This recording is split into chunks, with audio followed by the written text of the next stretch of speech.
Empiezo este relato porque escribir es lo único que aún me permite recordar que sigo siendo humano. Mi nombre ya no importa tanto como el peso de haber sobrevivido cuando nadie más lo hizo. La vecindad, ese rectángulo de risas gastadas y rutinas repetidas, se convirtió en un mausoleo silencioso la tarde en que regresé para visitar a quien había sido el eje discreto de mis días. No encontré voces, ni pasos, ni ese eco familiar de lo cotidiano. Encontré manchas, restos y un olor espeso que no pertenecía a la vida. Caminé por el patio con una serenidad falsa, la misma que adopté durante años frente a alumnos inquietos. Cada puerta estaba abierta o rota. Cada pared parecía más gris, como si la cal se hubiese rendido. Pronto comprendí que no estaba solo, aunque lo pareciera. Las criaturas que deambulaban no eran personas ya. El virus, del que luego supe demasiado, ennegrecía la piel, opacaba los ojos y borraba cualquier rastro de memoria. Por eso empecé a llamarlos negros, no como un nombre, sino como una descripción del vacío que los cubría. Eran cuerpos humanos convertidos en sombras torpes, hambrientas y persistentes. Mi primera noche la pasé encerrado en el antiguo salón improvisado donde solía corregir cuadernos. Barricadas hechas con muebles infantiles y tablas arrancadas me dieron una seguridad ridícula, pero suficiente para seguir respirando. Desde ahí escuché los golpes secos contra el portón, las uñas rasgando el metal, los gruñidos húmedos que no se parecían a ningún idioma. Pensé en huir, pero el mundo exterior ya no existía como lo conocía. Las calles eran ríos de abandono y los edificios parecían cadáveres verticales. Con el amanecer llegó la certeza de que aquello no era un brote local. Desde la azotea vi columnas de humo lejanas y bandadas de aves girando sin posarse. Encontré un radio portátil en uno de los departamentos, aún con baterías. Las transmisiones eran fragmentos incoherentes, advertencias rotas, oraciones mezcladas con estática.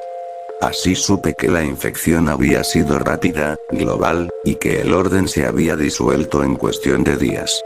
El virus se transmitía por fluidos, por mordidas, pero también por el aire en espacios cerrados. Nadie estaba realmente a salvo. Los días siguientes los dediqué a aprender a sobrevivir. Salía solo cuando era necesario, cubriendo la piel, evitando el contacto. Descubrí que los negros reaccionaban al ruido y al movimiento brusco. Lentamente, el miedo se transformó en método. Sin embargo, ellos no eran el único peligro. En una expedición a una tienda cercana me encontré con los primeros vivos desde la catástrofe. No eran alivio, eran amenaza. Hombres y mujeres armados, con miradas endurecidas y sonrisas torcidas, defendían territorios imaginarios. Vi cadáveres colgados como advertencias y comprendí que la moral había sido una de las primeras víctimas. Regresé a la vecindad convencido de que debía permanecer oculto. Fue entonces cuando empecé a notar detalles inquietantes en los negros. Algunos parecían concentrarse en ciertos edificios, como si recordaran fragmentos de su antigua vida. Otros evitaban zonas específicas. Observándolos, entendí que el virus no solo mataba, también reorganizaba. Había patrones, rutas, una especie de inteligencia colectiva primitiva. Eso me aterrorizó más que sus dientes.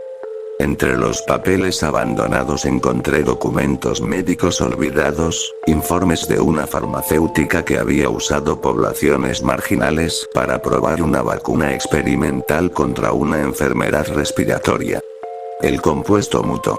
Lo supe porque reconocí fechas, nombres de colonias cercanas, síntomas descritos con frialdad científica. La vecindad había sido uno de los puntos cero. La infección no llegó de fuera, nació ahí, silenciosa, legal, aprobada por firmas que ya no existían. Comprendí entonces que mi supervivencia no era casualidad. Yo había llegado tarde. Siempre llegué tarde. Esa tardanza me salvó y me condenó. porque ahora cargaba con la certeza de ser el último testigo de algo que jamás sería juzgado. Los saqueadores, los asesinos, los negros, todos eran consecuencias. El verdadero monstruo había sido invisible y respetable. Esa noche escribí por primera vez este testimonio, con la convicción de que alguien, en algún lugar, debía saber. Aún no sabía cuál sería mi misión, pero entendí que no consistía solo en sobrevivir. Algo me empujaba a permanecer, a observar, a unir las piezas. Mientras afuera los golpes regresaban y el cielo se oscurecía prematuramente, sentí que el apocalipsis no había terminado de desplegarse. Apenas estaba empezando, y yo estaba en el centro de su origen. El paso de los días me volvió más cuidadoso y, al mismo tiempo, más obsesivo. Empecé a medir el tiempo por la cantidad de latas abiertas y por el desgaste de mis zapatos. La vecindad dejó de ser un refugio emocional y se transformó en un punto estratégico. Desde sus pasillos podía observar rutas, estudiar el comportamiento de los negros y anticipar incursiones humanas. Aprendí que los vivos eran más impredecibles que los infectados. Los negros seguían impulsos simples. Los otros seguían deseos. Mi cuerpo se adaptó a una rutina que jamás imaginé para mí. Subir escaleras con sigilo, dormir en intervalos cortos, limpiar armas improvisadas con disciplina casi académica.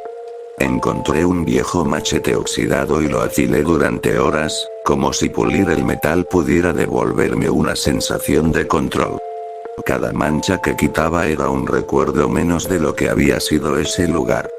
Cada noche, antes de dormir, repasaba mentalmente los informes médicos que había encontrado, tratando de reconstruir el inicio exacto del fin.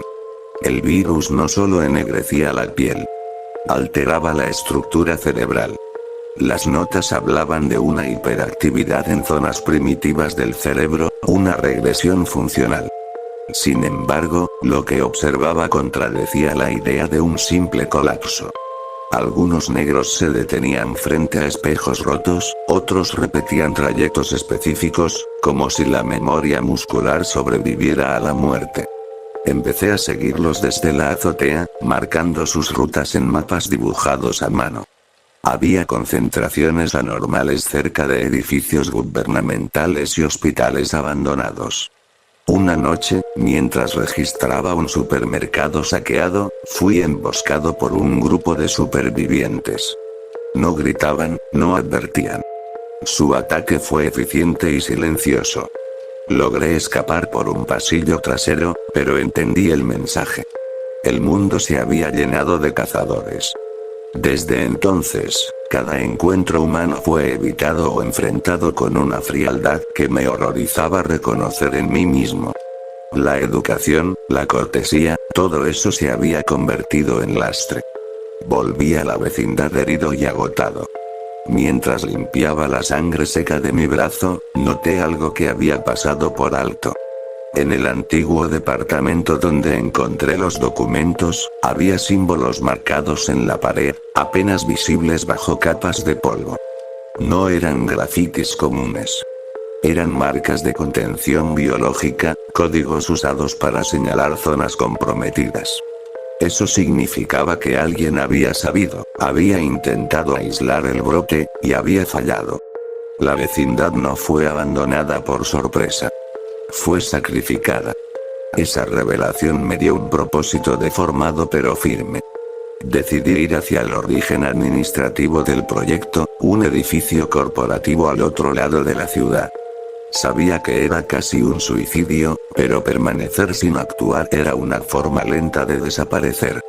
Preparé provisiones, dejé notas escondidas en botellas, como si alguien pudiera encontrarlas algún día.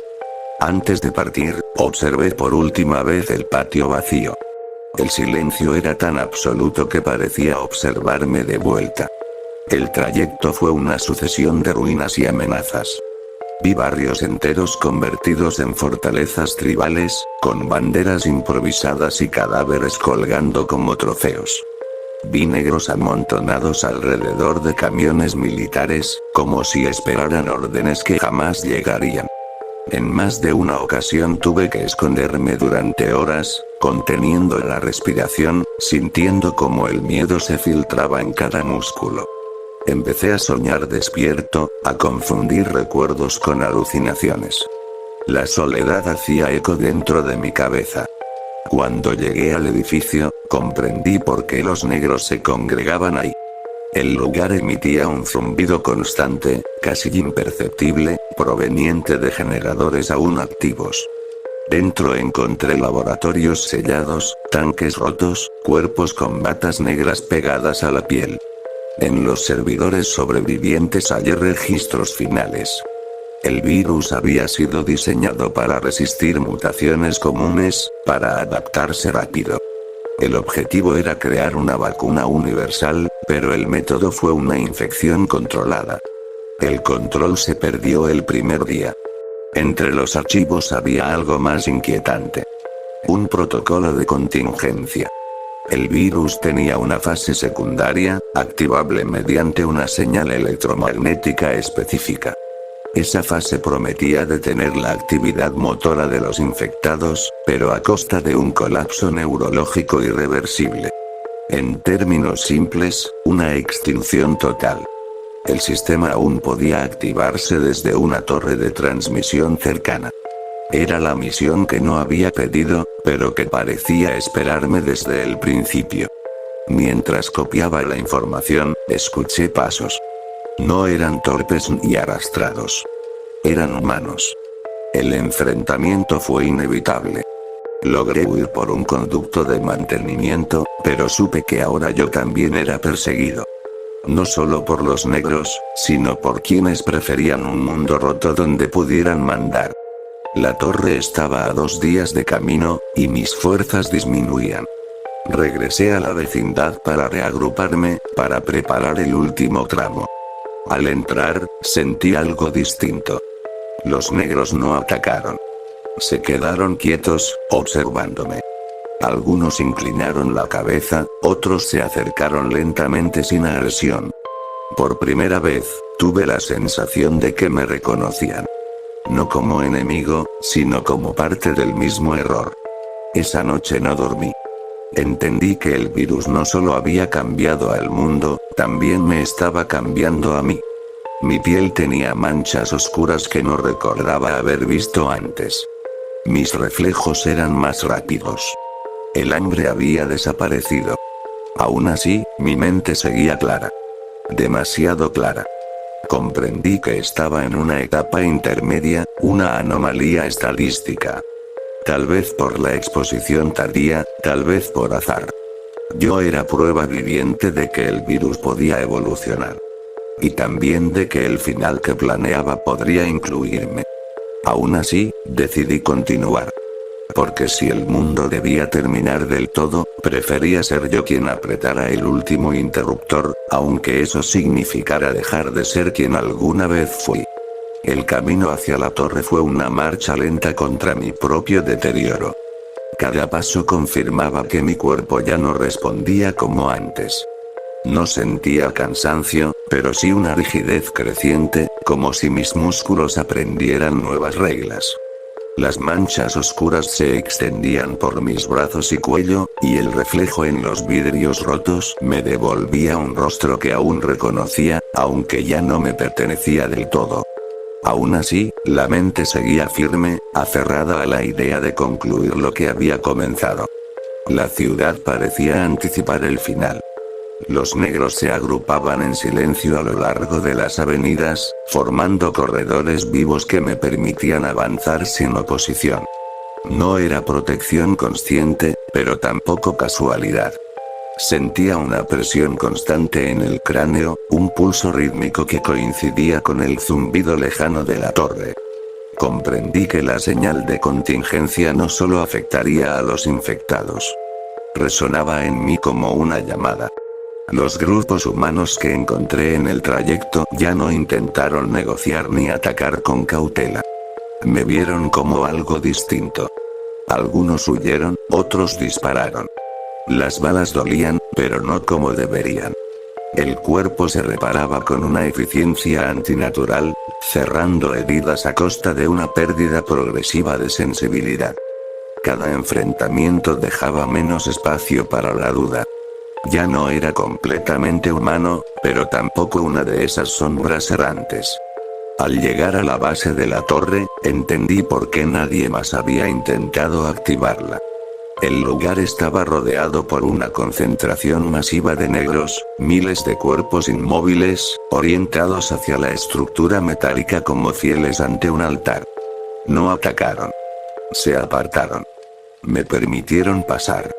Sentí entonces algo parecido a la culpa, una emoción vieja y pesada, por usar esa obediencia involuntaria para extinguirlos. La subida fue interminable. Escaleras oxidadas, plataformas inestables, viento cortante. A cada nivel, la presión mental aumentaba. Recuerdos ajenos se filtraban en mi conciencia. Fragmentos de vidas, imágenes incompletas, rutinas sin contexto. El virus no había destruido todo. Había almacenado restos. Yo era ahora un punto de convergencia, un archivo defectuoso que caminaba hacia su propia clausura. En la sala de control encontré el sistema aún operativo. Luces parpadeantes, pantallas con datos congelados en el tiempo. Activar el protocolo requería una presencia biológica compatible, alguien que pudiera completar el circuito final. Los documentos lo insinuaban, pero no lo afirmaban. En ese momento supe que nadie más habría podido hacerlo. La fase secundaria necesitaba un intermediario vivo e infectado. Necesitaba a alguien como yo. Mientras conectaba los sistemas, el dolor apareció por primera vez con claridad. No físico, sino existencial. La certeza de que al activar la señal no solo apagaría a los negros, sino también lo que quedaba de mí. Afuera, la masa comenzó a agitarse, como si presintiera el desenlace. El cielo se oscureció con una rapidez antinatural, y el viento trajo consigo un coro bajo, casi armónico, que no provenía de gargantas individuales. Inicié la secuencia. La torre respondió con un pulso electromagnético que atravesó la ciudad como una ola invisible. Sentí como algo se rompía dentro de mí, una barrera final que había mantenido separada mi identidad de la infección. Los recuerdos ajenos se intensificaron hasta volverse insoportables. Vidas enteras comprimidas en segundos. El sistema pedía confirmación manual, una última validación consciente. La otorgué. El efecto fue inmediato.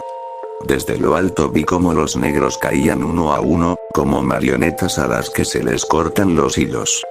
La ciudad entera se silenció de golpe, sin golpes ni gritos, solo un apagón orgánico. El virus cumplía su última función, extinguiéndose junto con sus portadores. El mundo quedaba vacío, limpio de movimiento, pero no de culpa. Mi cuerpo colapsó junto a los paneles. Ya no sentía las extremidades. La piel oscura se extendió hasta cubrirlo todo. Pensé que ese era el final, y en cierto modo lo fue. Pero la señal no se detuvo conmigo. Algo de mi conciencia quedó atrapado en el sistema, distribuido en la red que había activado. No morí del todo. Me disolví. Ahora existo como residuo, como eco electromagnético en torres abandonadas y cables enterrados. No tengo cuerpo, pero conservo memoria. Veo el mundo desde fragmentos de energía, desde sensores rotos y pantallas sin destinatario. La humanidad que sobreviva no sabrá nunca qué ocurrió aquí ni quién apretó el interruptor. Tal vez encuentren ciudades en calma, cadáveres intactos, un silencio inexplicable. Yo permaneceré, observando sin poder intervenir, condenado a recordar lo que fui y lo que hice. El apocalipsis terminó, pero no hubo redención. Solo una lección enterrada bajo capas de olvido y tecnología muerta. Y yo, profesor sin alumnos ni voz, sigo aquí, atrapado entre el final del mundo y la imposibilidad de desaparecer por completo.